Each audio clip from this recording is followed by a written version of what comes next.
ကော်ဖီတော့ကိုဒီမှာဝယ်လဲရအောင်မင်းဘာမှဝယ်မလို့ ဘာမှဝယ်ရမှာလေကျွန်တော်ကောင်မလေးဆိုင်မှာတွားဝယ်မှာ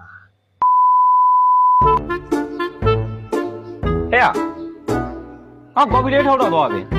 ရရလေတွားဝယ်ပေးမယ်တသိန်းပဲပေး အေးငါပတ်စံသွားဦးလားဟာရကော်ဖီတစ်လုံးမှာ900ပဲရှိရဘာဖြစ်လို့မင်းကတသိန်းပေးရမှာလဲကွာ ဟာ